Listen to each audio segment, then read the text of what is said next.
Assalamualaikum warahmatullahi wabarakatuh.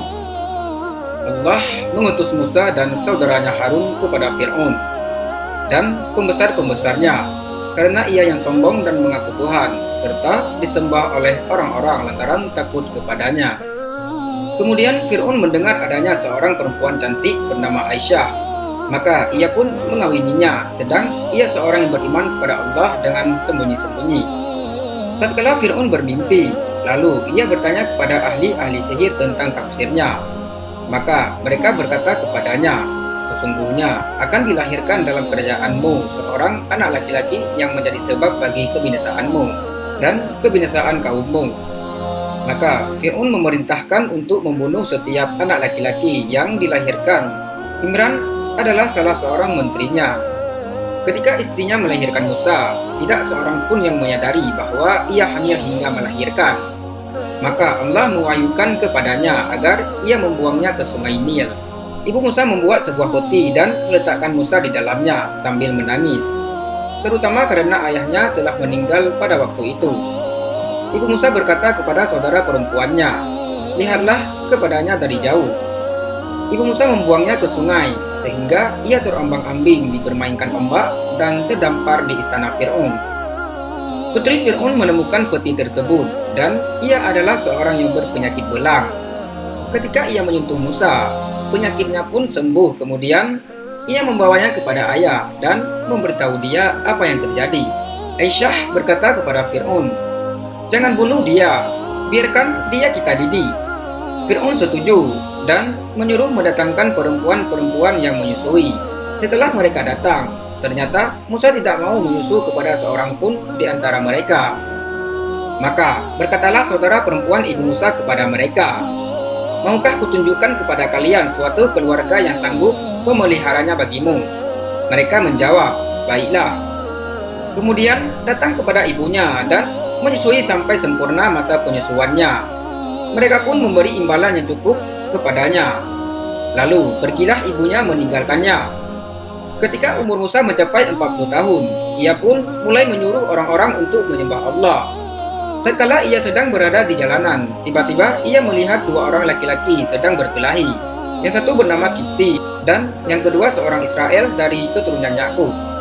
Orang Israel meminta tolong kepada Musa. Kemudian Musa datang dan meninju di dadanya. Maka jatuhlah orang itu dan mati. Musa menyesal dan memohon ampun kepada Allah, dan Allah pun mengampuninya. Pada hari kedua, orang Israel berkelahi dengan orang Kipti lain. Maka orang Israel itu meminta tolong kepada Musa, namun Musa tidak mau menolongnya. Ketika Fir'aun mengetahui apa yang terjadi pada diri Musa, ia pun berkata, "Barang siapa melihatnya, hendaklah ia membunuhnya." Maka keluarlah Musa dari Mesir lantaran takut hingga ia tiba di negeri Madian. Di situ ia mendapati sebuah sumur dan manusia penuh sesak di sekitarnya, menunggu air untuk memberi minum kambing-kambing mereka, sampai manusia-manusia itu bubar. Musa berkata kepada dua perempuan itu, "Jangan khawatir." Kemudian diambil kambing mereka dan diberinya minum. Ketika keduanya pulang kepada ayah mereka Syuaib, mereka memberitahukan kepadanya tentang apa yang dilakukan Musa. Berkata ayah mereka kepada salah satu di antara keduanya, "Pergilah dan bawalah dia kepadaku." Kemudian pergilah putrinya kepada Musa. Dengan malu-malu ia berkata kepada Musa, "Sesungguhnya ayahku memanggilmu untuk memberi upah atas perbuatanmu, mengambilkan air bagi kami." Ketika Musa masuk menemui Syuaib dan menceritakan kisah kepadanya, berkatalah Syuaib kepadanya, "Jangan takut."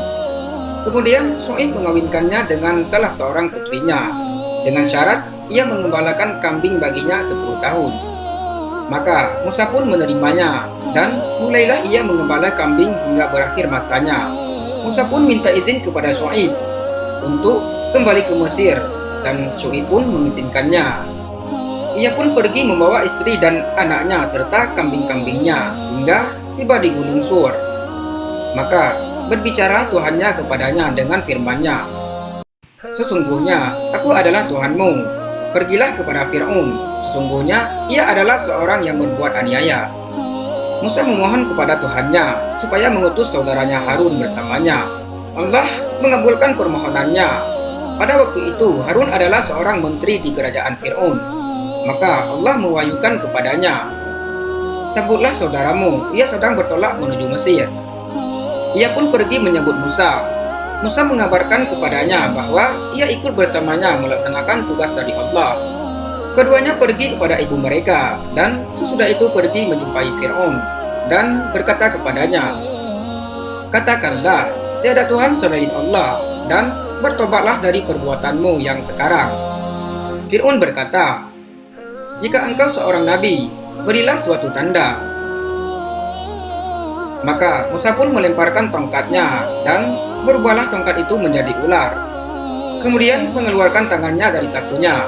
Maka timbullah cahaya seperti sinar matahari, dan mukjizat-mukjizat lain seperti air bah, belalang, kutu, katak, dan darah. Sehingga mereka melihat semua ini dalam makanan dan minuman mereka. Fir'aun dan kaumnya berkata, "Sesungguhnya ia adalah seorang tukang sihir."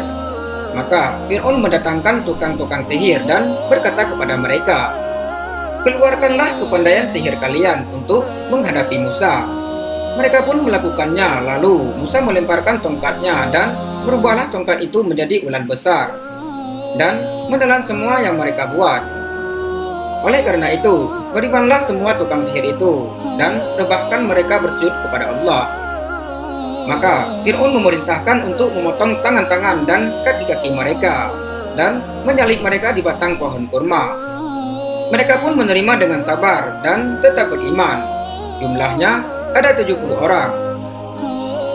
Kemudian pergilah Musa bersama pengikut-pengikutnya.